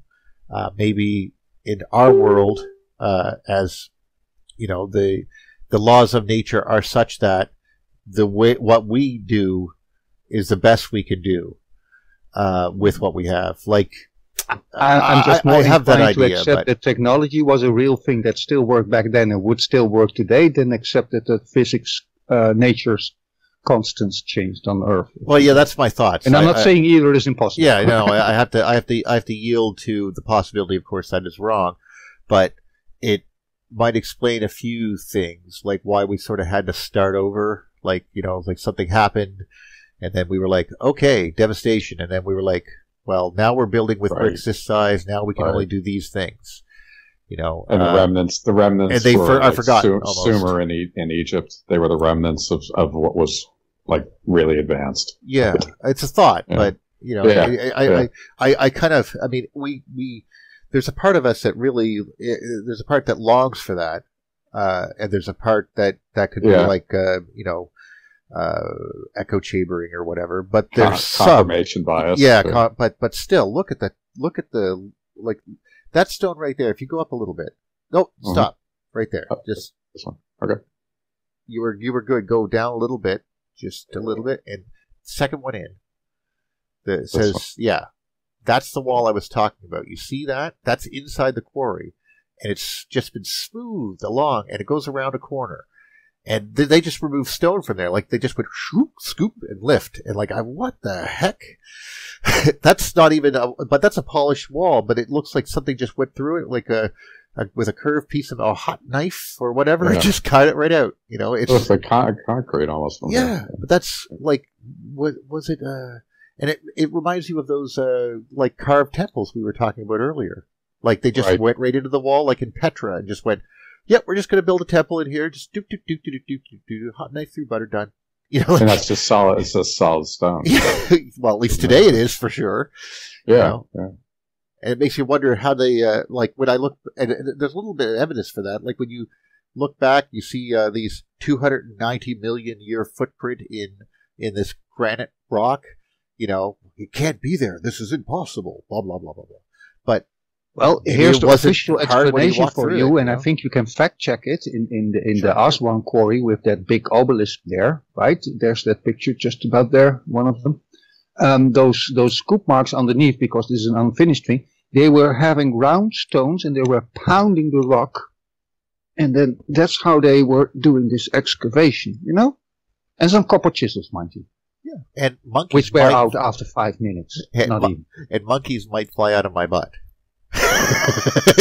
Like really, like no way. The other logical explanation is these guys had techniques and technologies. I'm not saying it's like a modern drilling machine, but at least something to that effect. Oh, I think they had. They certainly did, yeah. And that means the whole history needs to be revised already, because they were using those techniques long ago.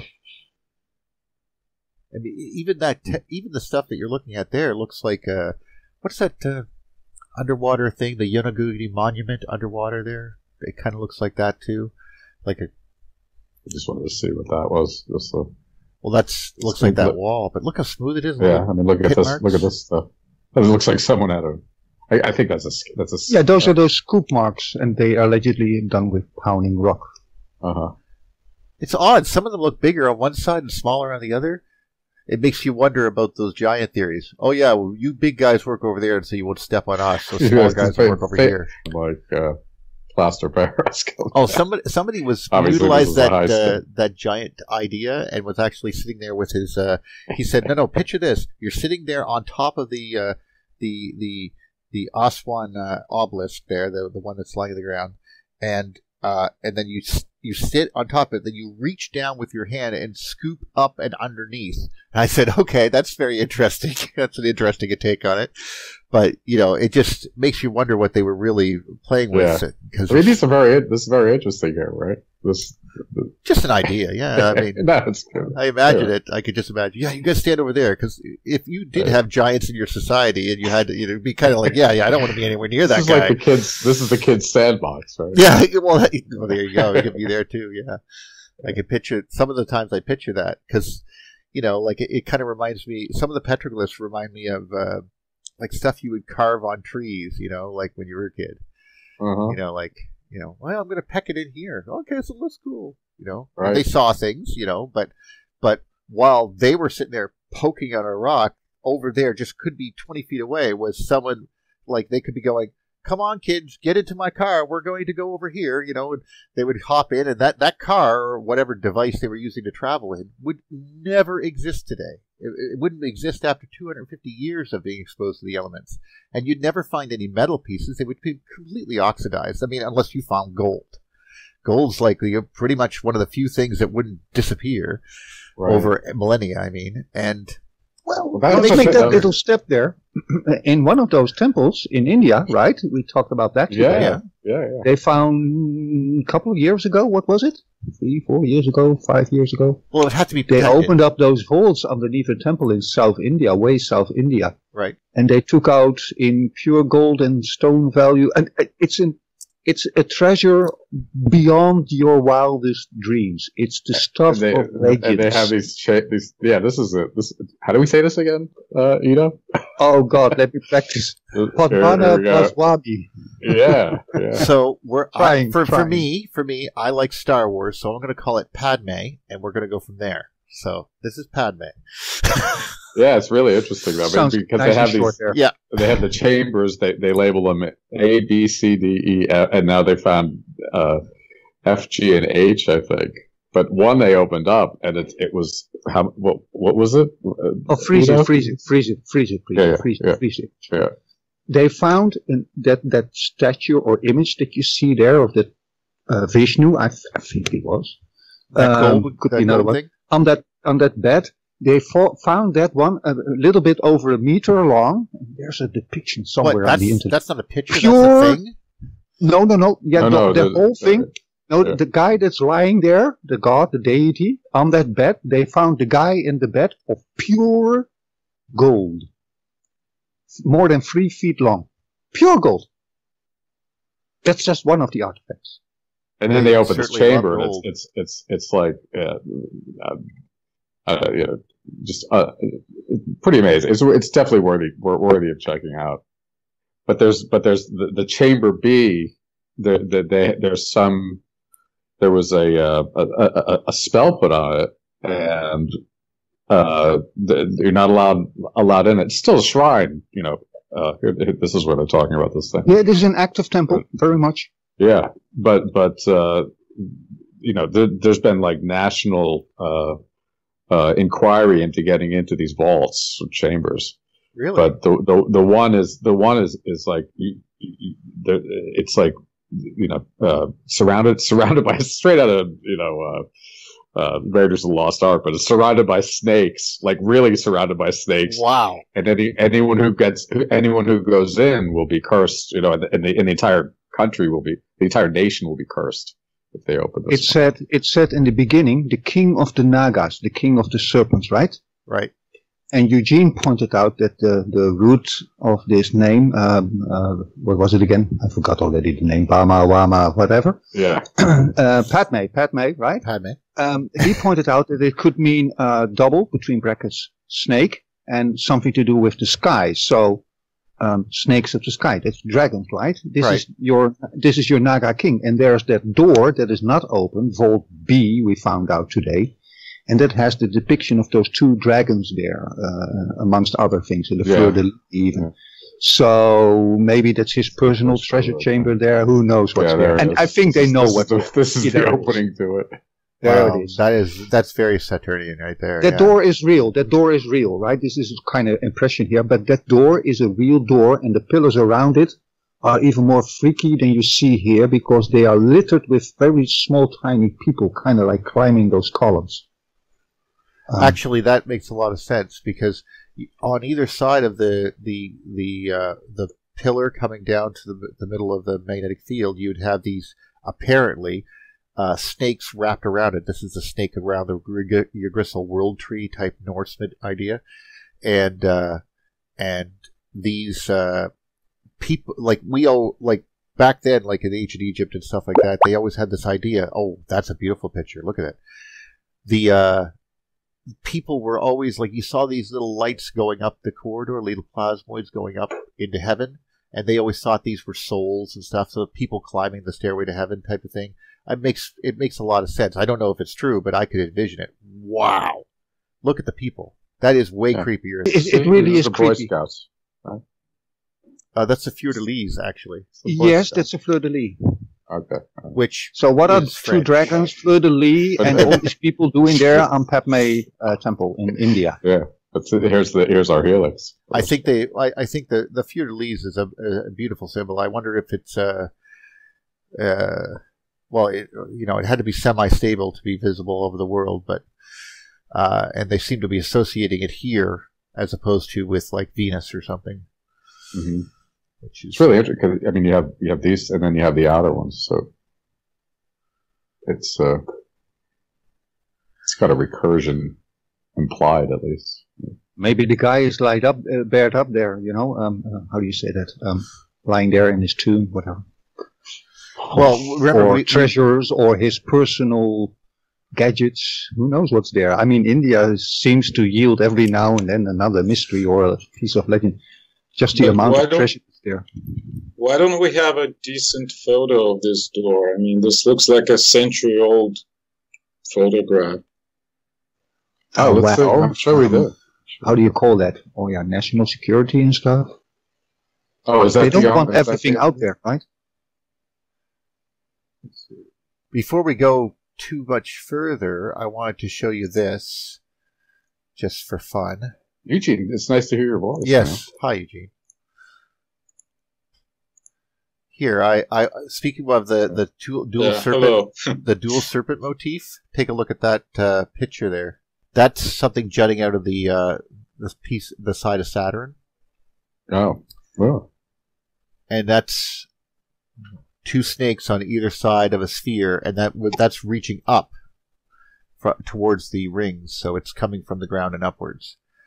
So you could imagine what like if you were on the ground, let's say you were like, I don't know, a ways away from it, looking at it from an angle, you'd be looking at something like two snakes going up with a ball in the middle, on fire, So, if we start throwing this stuff into the casting atmosphere, a shadow here. I don't know what's really going on. Is that possible? I don't want to read too much into what I'm looking at, but either way, that's really you get the idea that if the dual snake thing seems to be common, because I think it's common. I think it's something natural, the two currents, if you know what I mean. Mm-hmm. But anyway, just interesting. Really cool. Yeah. Nice time. Don't everyone be impressed at once. I'm speechless, actually. So, yeah. Thanks to the Thunderbolts for pointing that one out. I think it's Steve Smith found it. I'm not sure.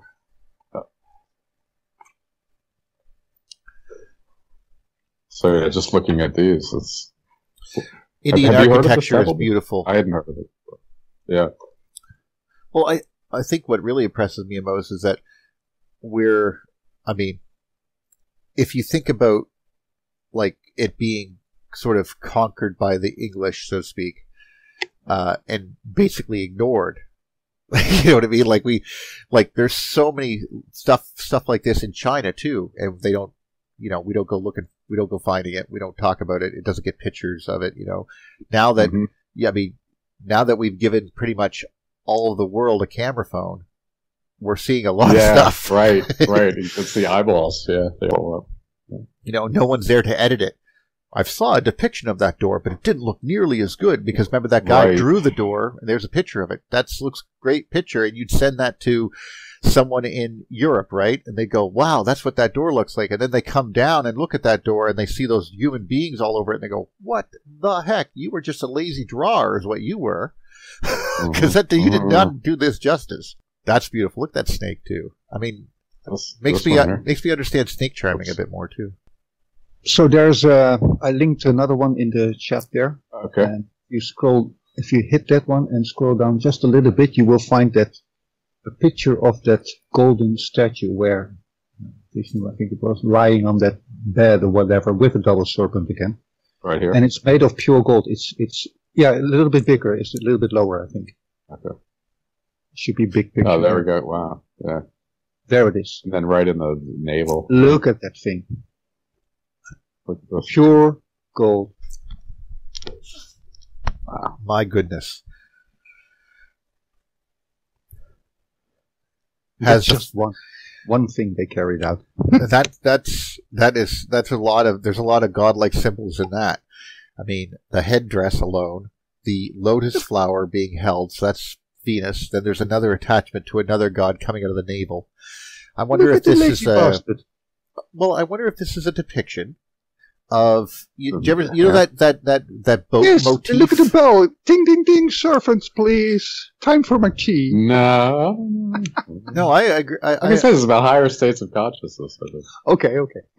Well, I think it. I'm sorry, Neil. No. You're doing okay. Don't worry about me. You guys are having fun. Here, let me see what I might have been what I see, and I'll show you a picture of what I was looking at. If I got a good one here, if I could learn how to spell. I got the same problem. Yeah, I know, eh? All right, there we go. Stop. There we go. All right. I see something like this that has a lot of similar motifs. Mm-hmm. See?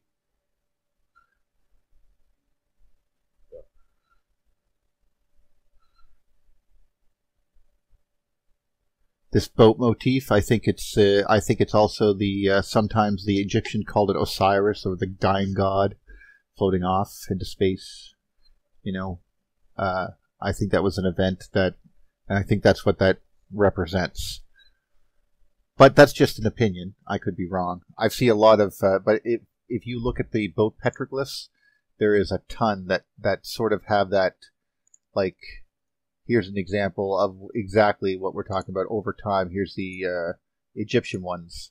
This is a good versions. You can see what I'm looking at here.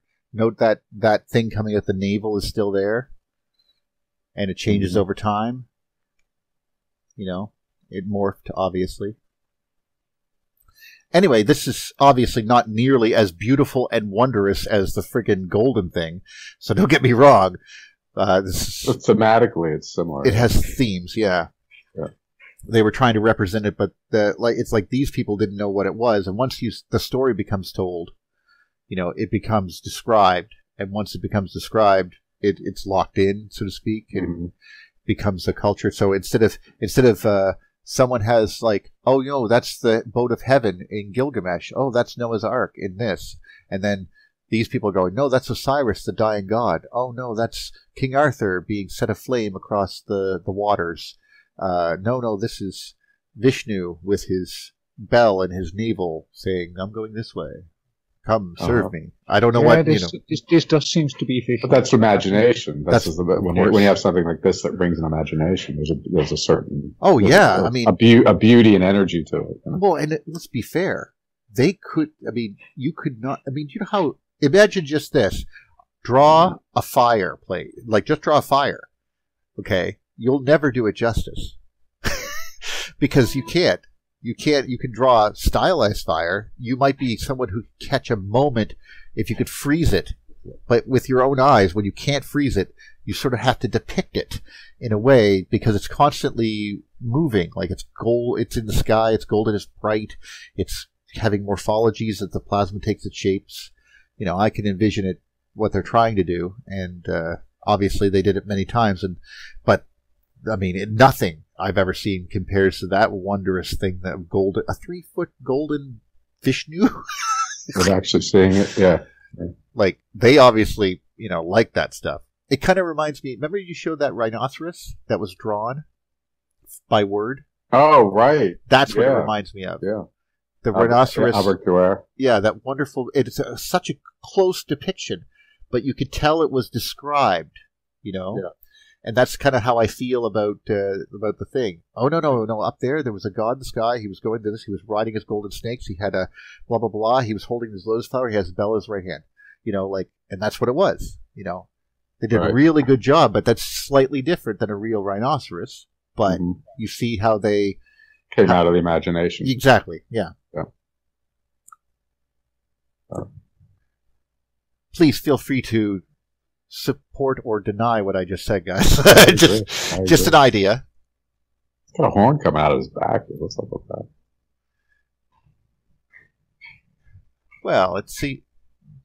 If you only had one horn, it's a unicorn. You gotta spruce it up a bit. Yeah. More spikes, more horns. That's the way it should roll. But it's a really good idea. Like really close. I mean, you'd think it was armored. You wouldn't think it was its skin, but. You ever run into one of those? Me? No. I don't think I've even saw one before. I hear they're not so bad if you don't have fires. Oh, yeah, okay. I watched that movie, what was it called? The Gods Must Be Crazy, way back when. Yeah, with clicks. Click language. Yeah. That's pretty interesting. I love that movie, but they were in the woods, and the lady, they started a fire, and a rhinoceros just came through and stomped it out, because apparently they do that. They're like fire keepers, because they don't burn very well, and they don't like fires, so they just run over and stomp them out. So I can't apparently be careful if you're ever in the savannah, that might happen. They've got this Stegosaurus persona to them. I mean, I know that it's obvious, different morphology, but it's just there's something there, right? I think they're pretty awesome, actually, and I agree with what you're saying, that there's it makes you wonder, what did changes in environment or what did it do to them? I don't necessarily buy the entire bird theory. Oh yeah. Oh right. But obviously, some of them clearly seem to have been that way. So I'm not going to say it wasn't. It's not. But I don't know if the bird theory popped about because they thought, oh well, they're so heavy they need hollow bones to walk around or something. I don't know. Like birds, right? Looks like no bird I ever saw. When my son, there was this big dinosaur museum by where we used to live when my kids were really little, and the first time he ever, we drove past a huge Tyrannosaurus Rex outside of it, he was like, look, a chicken!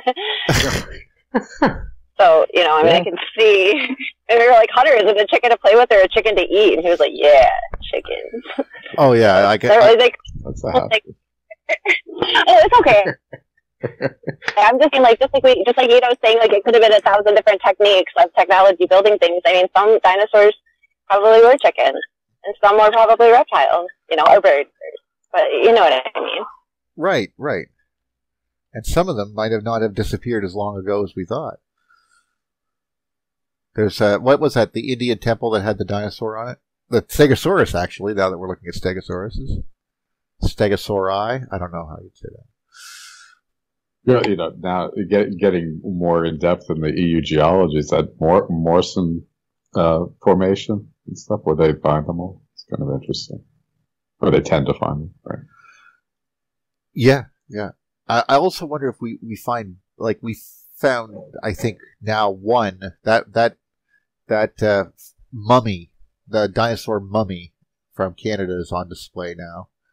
And that's what's weird, they're calling something a mummy. And it's supposed to be millions of years old. That doesn't. Does it have feathers?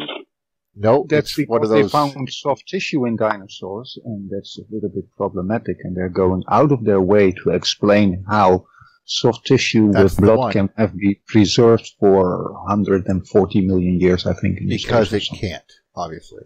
No. It just immediately popped this in my head, but. This is the one, I believe. Yeah, that one. That's the guy. In a bog, the flesh can last that long perfectly.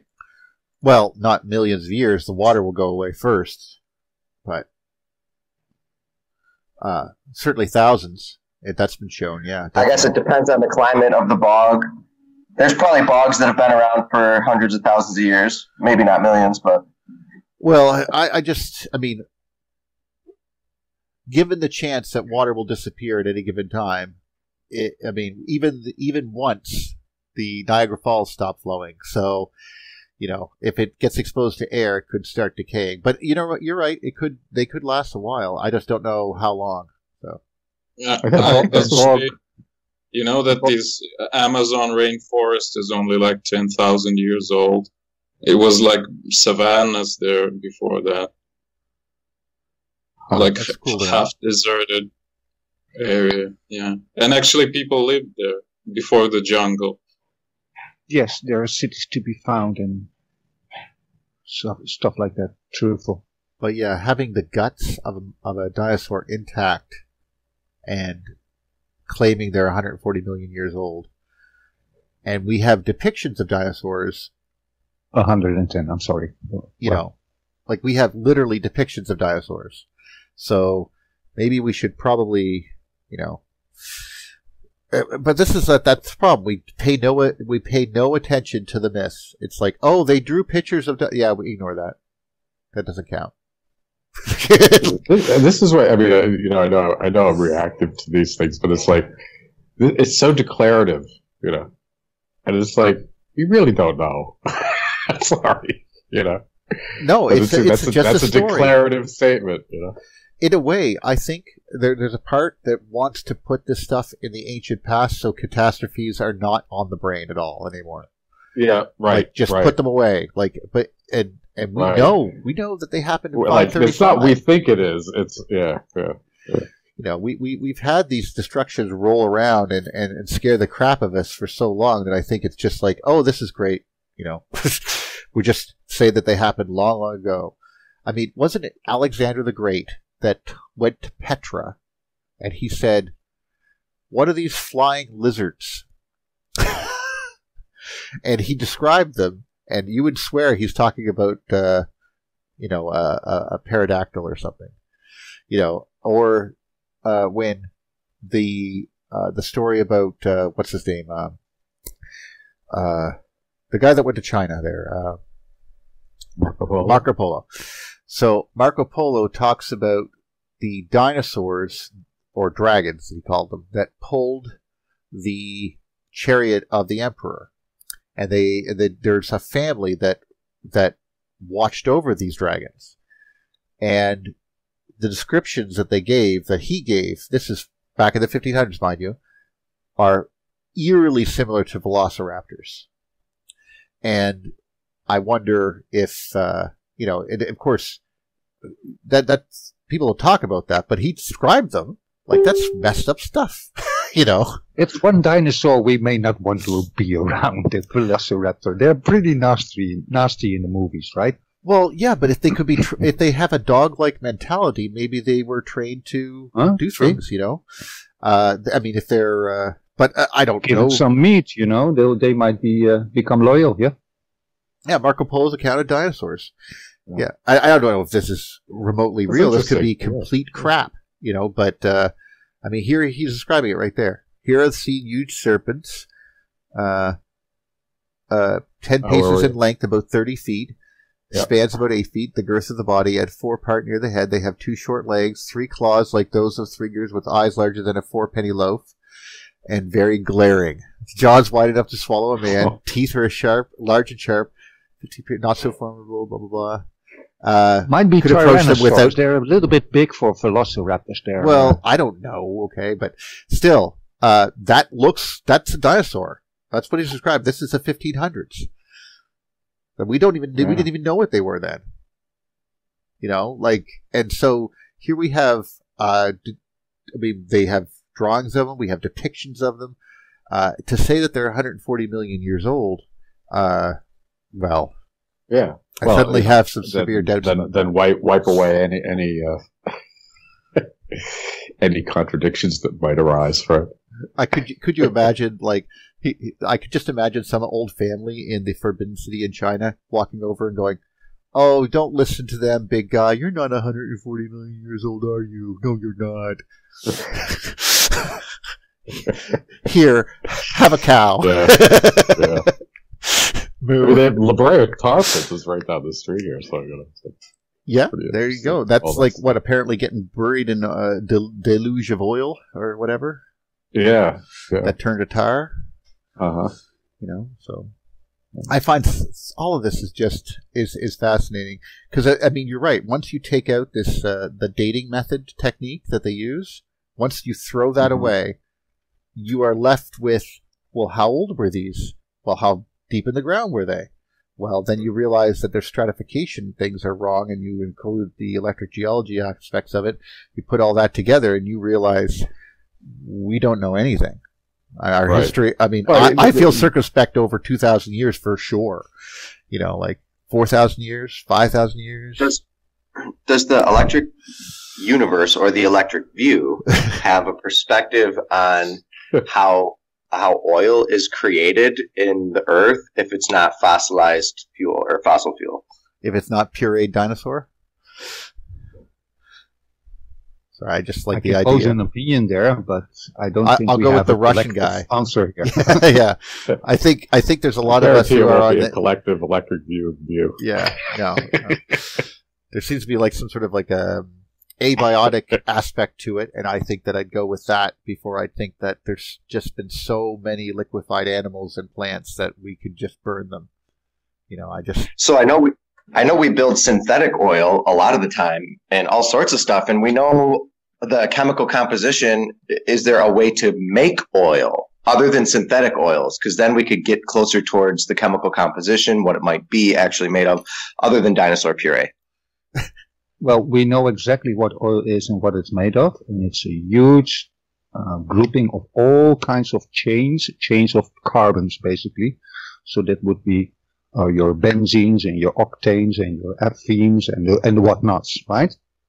And they become longer and longer, and the longer those chains get, the more oily, the more tar-like it becomes. So your gasoline is only maybe 8 in length, and tar maybe 20 in length or even more. And to fracture that's your fracturing stuff in the refineries. You take out certain steps every time in those condensing towers, and that's your oil. And the reason they say it's, of course, of organic stuff, because you find a lot of organic material there. And a lot of these things are organic-like, these chains. They're pretty much organic chemistry, almost, just about. So that's the connection. But it can be, I'm not saying either way, but, well, I think personally, let's put it that way, that it is indeed of abiotic origin. And along its way upwards, if you will, it may be able to collect a whole bunch of organic material. But it also is also a little bit organic because it's carbon chemistry. Doesn't mean there's a natural biological source there, let's say. There's also, I think, well, I just had this idea that, since they found bacteria like super deep inside the crust, maybe this bacteria is what produces oil or something. Yeah, it could be. That can be a mechanism. Yeah, poop. Sure. Yeah. I always just wonder if it was like, I always just wonder if it was like the Earth digesting its water. And I know that might sound strange, but because it goes in the subduction zones, it's like, what happens? You know what I mean? Like, water gets down deep down inside, and then when we breathe in air, we breathe out carbon dioxide, right? And like other types of metabolic functions, some things that replace, and then with carbon becomes like the respirant byproduct. So it just seems like hydrocarbon, hydrogen and oxygen, and then you've got hydrocarbon. So it seems in a way that the Earth is metabolizing the water and excreting oil. So to me, I always feel like oil was Earth's excrement in a way. It could be something to that effect, because there are definitely hydrological cycles in the oceans, etc. We know about that. And the water, I posed just an hypothesis in England, I believe it was, out there, that oxygen can actually be fused in the inner bowels of the Earth. You're left then with hydrogen, right? Maybe that rises up and becomes attached to the carbon that was brought along with the water, and there's a lot of carbon in the crust anyhow. And carbon and hydrogen make CH4, right? So you have your natural gas production there already. And if that even combines further with all kinds of stuff or make change, you get an oily-like product. Yeah, what's kind of funny and what might reinforce your idea is that actually I've learned recently that the best source of helium is from natural gas somehow. Yes. I mean, that's kind of ridiculous, don't you think so? I mean, it's almost our only source, actually. Yeah, because it escapes all the time. It's very rare. We could be self-biased a bit too, because I mean, I mean, when you think about what they do to refine, like back in the day, this stuff was, before oil was useful, it was just called like black blood of the earth or something. And but when you have the people started refining it, the technique that you reminded me of when you started explaining it, I recognized it immediately. It's the same as you do to make spirits, to make alcohol, grain alcohol or whatever. Distillation. The distillation process. It's just on a much larger fermentation. Scale. No, that's okay. Distillation, gotcha. Yeah, well, fermentation is for different. Anyway, it doesn't matter. There's definitely fermentation involved, but what I meant is that you're refining that, and making it stronger and stronger, and to be more useful as different products. And I think that maybe that process was slightly biased because, I mean, if you use organic material and you break it down and you make it into alcohol, we take this material, we break it down, we turn it into gasoline, then they would just say, oh, it probably came from a similar source. It's just really old dead material, No, not that material. That's the issue. No, I'm agreeing with chains, chemistry chains, and there are not always, I think, but it's one of those things that you cannot readily find information on, or at least definitive information, if you will, right? Real factual. But I believe oil is definitely not always of the same composition. There are many types of oil. Oh yeah, and I believe there are oils where you find almost no traces of bio and high sulfur content. By the way, there's a lot of. Sorry, I apologize. But just high sulfur oils was an issue. Is an issue because there's high sulfur content, and I come from like a place around here with a lot of oil refining, and so just they talk about it all the time. Like you have to get rid of the sulfur. Try to get rid of the sulfur. To the more efficient you can make it, and get rid of this, you can have higher grade diesels, and so on. But sulfur pollutes, yeah. Well, and of course, sulfur, as we know, is something that always is associated with electricity. It seems for some friggin' reason.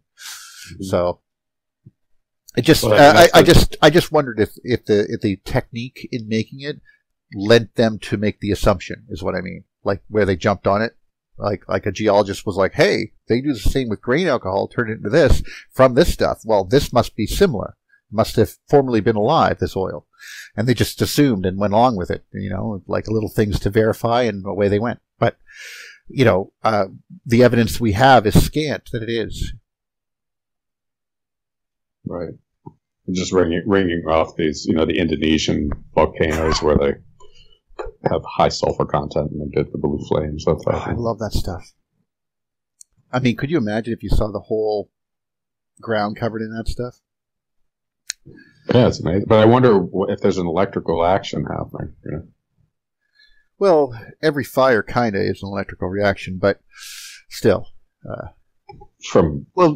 video has not been released, but the hypothesis is that deep in the bowels of the Earth, you have between the crust and the mantle, there's a layer, and Eugene could pronounce it for me, and maybe he knows it. But in short, it's Moho layer. Do you mean Maharovicic? Thank you. Thank you. That's a good that one. I'm not even going to try that one. Yeah. Because, but that layer, and it's a pretty thin layer, and it's a pretty radical jump in seismology and all that. So it's a real change there. Now that seems to be a more or less molten layer. I suspect that is maybe a double layer effect. It could be where the recurrents are acting up. It could be that is how far the water seeps into the crust, where it starts reacting. But under those pressures, circumstances like pressure and temperature, and put there a current or something to that effect in it. And there are people in the world, especially in the Russian community, talking. Maybe Eugene can find some more information there, because my Russian is not so good. How do you say it again, YouTube? I've posted the link to the chat. I hope it's there already. Not yet, I think. Well, somehow. Got it. Yeah, okay. That's the one. The Mohorovicic. Very nice you rolled your R's there. It's good. Mohorovicic. Discontinuity. Yeah, but that's the second one is the English word. Yeah. I do apologize upfront. But anyhow, that I suspect is like an active layer where you could say that is the magma that we are floating on top of them. But I think it's actually quite a thin layer. And that is, if the water reaches that, you can get all kinds of effects going on there, and cooking and zapping and maybe even transmutating elements, and that would bubble up. And you see a lot of that activity you see along the mid-oceanic ridges, but also along all those ancient fault lines where we nowadays have often still volcanoes or geysers or some residual volcanoes or whatever. So yeah. Very cool. Yeah, that makes sense. There's actually, there's if the Earth is a charged sphere, there has to be. Just because we have an ionosphere will tell you that there has to be a charged layer inside the Earth that is positive, that is somewhere deeper inside, that is holding that positive charge back from slamming into the surface, and that's normal. So, because the surface is negative and that's positive, excuse me. So, clearly then, it makes sense that there would be such a layer down there, and there would be activity of such. So. What do you think about how the oceans fit into this picture? Because that's something I always wondered about. like with the ground, I have no problem. Ground is negative, the ionosphere is positive, and there you go. And you know, in cyclones, thunderstorms, and such, you have it reversed. Like the ground under the thunderstorm is positively charged, and the thunderstorm, its bottommost part is negatively charged. But what happens over the ocean, like? Well, if I may respond that just before Neil takes off. It's okay. Go ahead. Before he takes off. What I see in geology, it seems, and this is a very cautious conclusion, but it seems the charge is coming from the oceans, or the oceans is connected to the grounding of the earth, if you will. It seems like that, and it's as if the dry crust, the continents are more or less the isolators here, the condensers, the resistors. There you go. So the continents are like a piece of dielectric put on, like, surrounded by a conductor. Well, except here's the problem: the shorelines are higher than the ocean. The ocean is at sea level, obviously. So the issue that becomes is, as we know from experiments with Buddy there, that we know that just along the boundary between the water and the land is where things are most conductive. It's damp. So you have that's where you're going to get most of your activity, which is exactly what we see. That's where the canyons start eating out the landscape. Exactly. Yeah, and that's where we see the volcanoes on ocean, like Hawaii and the Azores and every friggin' other thing, because it won't reach for the ocean. The ocean's too low. Yes. It's just, I mean, it's flat. Like, you know, it wants to eat off a corner. Like, if electricity can get to a corner, it will eat that.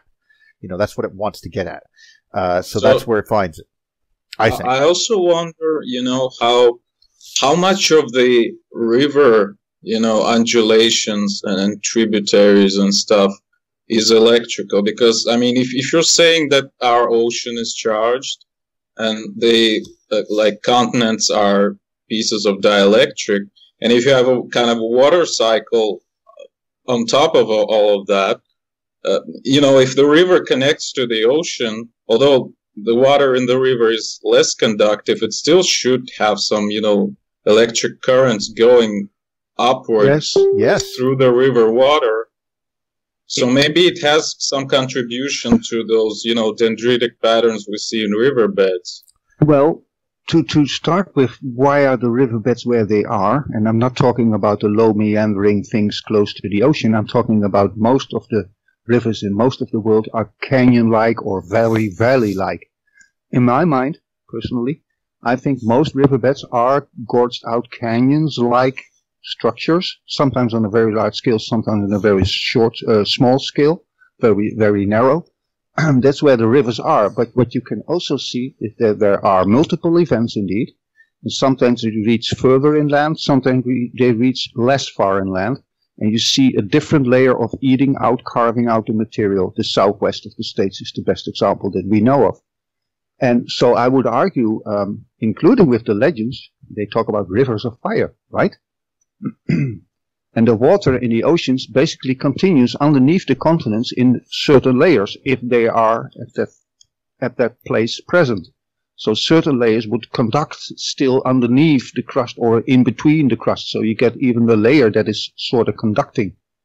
And if it pops up, I think you get a breccia pipe when it shoots through the more resistant layers on top of it, for example. Again, you see that in the West. So I would agree with your assertion there, Eugene, that the rivers might actually be pathways for easy conducting or something. So I guess what I'm getting here is sort of a middle ground between the EU and, you know, gradual geology or something. So, like, if geologists tell you that Grand Canyon was carved by the river, and EU says that there was no river, there was just a huge lightning bolt from the sky, I think there might be, you know, a third theory that says that there was a lightning bolt from the sky, but there was a river that allowed it to carve it, you know, carve the canyon. That's kind of my point where I started out with. Original rivers probably were made, I think, but that's an assumption I make here, or electrically, because I think most geological landscapes are a result of these electric phenomena, personally. And I think the rivers were there, but every time it happens again, and we are talking multiple cataclysms, we see many layers, right? We see different carving outs. And we know the Earth does crazy things, and we suspect it of a wandering pole even. Talk to Jim how it comes, how that it came to be. So I think it's multiple events. So maybe the river is being carved out again and again and again, right? Are there not Native American legends about rivers of plasma and stuff like that? Yeah, well, or an electric scarring there. It's the same. Well, I would it not repeat across the same path that's already there? Are you asking me? I don't know. Huh? It's just a postulation. There seems to be a lot of... the one that keeps... Go ahead. It's the phyllotaxis, and I mean the tie-in with... I got to go to this Caltech thing. It was one of those... It was a TED thing, but you know, I'm not that far from there. Right. And they did it they were doing, it was after the genome project that they did, but they made kind of a big deal that I get caught it from some angle, and it's like, oh, I gotta go to this. But it was okay, we finished the genome, now it's the human brain. We want to do the human brain. And it's like, oh great, this is high level, grandiosity, of course. So, but there's probably, I don't know, 1,200, 15, maybe 1,500 people.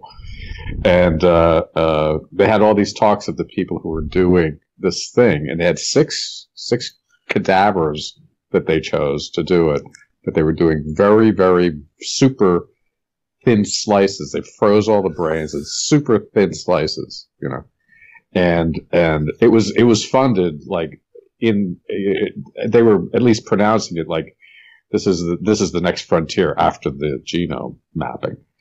And but this pattern comes up all over the place, as you might imagine, on all different scales. And they were doing, you know, electron microscopy with it. It's just like, it goes all the way down. It's, you know, and always different throughout the different, like the 6 different individuals that they were trying to cross correlate and stuff. So anyway, just a thought I'd throw in. You mean the dendrite patterns? Yeah. Yeah, actually, that's a problem in a way because, like, for example, like the one you looked at there, the desert river, Baja California there with the snow and the river, dying river or whatever, they're opposite from electrical. That's a big thing. Like, the way the tributaries work, they're still dendritic, but they're in opposite directions. And electrical tend to go in the opposite to water. Yeah. You know, water will fan out as it goes downhill, and electric currents seem to tighten as they go downhill. Because there seems to be this balance between the two. That's where the Kellerman kind of is pointing at it, you know, as far as his illustrations. Because you have the meander kind of pattern, and then you have kind of the tightening vortex. It's interesting. And I'm wondering if it's anode-cathode related, you know. Well, to come back to what Eugene said, I think, Eugene, you have a very good point there. There isn't a mixture. Both are more or less probably true. Well, what I was saying we have to take, I think, into account as well that there are other things happening as well, meaning continents get uplifted and go down in the longer time periods. We know that. So the central states here, what you're looking at, the Mississippi Valley, used to be a shallow sea. Now, if during that time that there was a shallow sea there was electric carving into the Rocky Mountains and from the Rio Grande and the Colorado River from the other side, you have those things from electric carvings, right? Now, that was starting at that shallow sea at that moment, so basically where you would have a little bit to the right of Colorado, if you will, where the mountains stop. So it becomes greenish there on the flat. But then the continent makes its journey and it rises a little bit, or the sea retreats, take your pick there. And now it's suddenly dry land. So now the rest of the river has to meander and find its way across that suddenly exposed seabed, if you will. That would be much more like your normal erosion patterns that we learn in school, everybody, right? So the river would make up, in the beginning, would have all those dendritical patterns, probably from all the electric carvings. And in the center, it would probably be much more like the normal mainstream point of view. In response to Eugene there. Yeah, I'm actually curious whether somebody did experiments with that. I mean, Billy Yelverton did some experiments with water, but I'm not sure if he even tried to, reproduce some rivers, like if he had, again, some, I don't know, a slab of clay on top of his cathode or something like that, on top of which the water was flowing. That would be very cool to see. Maybe something like that would emerge from such experiment. Right. I think, cool. So what do you think, in order Chris? to really find that those, well, I don't know what to find, but we should try and recreate it. I think, what's his name? David Brown is trying to do that, right? Recreate a little bit kind of like the Earth's circumstances and start zapping it. Maybe we need to implement several layers. Yeah, he had different results when I was just going to say that he had much different results when he started to add water, because he did do some experiments, but we suggested, like Robert had suggested to him, like put some water in there, see what happens. And so according to the moisture levels of the clay balls he was using, he was getting different results. Mm-hmm. Yeah, I definitely remember in one of the experiments where Billy had just water on like plexiglass or something like that. Yeah. And he had like a very strong field. Not sure how strong, unfortunately. But there was a discharge kind of running through the water. There was like like a drop of water, pretty big, but it wasn't like a flat, so to speak. It was noteworthy. So it's. Yeah. So it started spreading, in a dendritic manner. I mean, the water itself. So it started forming those narrower channels with sparks all over the place. Well, we do have to be careful about that. That's something that I like. Even Michael Steinbacher talked about is that that's a start. But what's going to happen is that a lot of the, as it starts to eat away, number one, it starts eating away to the side of where the water is. It's going to start widening the path of the water, making it thinner. And also, it's it's going to, obviously, the heat of it, like if there's literally a river of fire in the sky, as it were, it's going to cause, and there's been stories about this told by, just the whole, water just went away. Like it was just gone. It was removed from the scene. Like people running away and watching it just disappear, like the water. So the water offered, and of course some of them were running towards the water because they were getting burned. So they wanted to be sheltered, and they figured water would cool them off, and the water's disappearing. Those type of things. But there's also this instance where they were, oddly enough, salmon comes into play because. There's something a little bit odd about the way that salmon tend to work, that they seem to have the ability in some way to just sort of float there in a river channel without using much energy. And they, of course, also have the ability to jump, right? You can go back up a stream very well. And so these properties are interesting to us maritime fishermen who apparently like to study stupid things like this.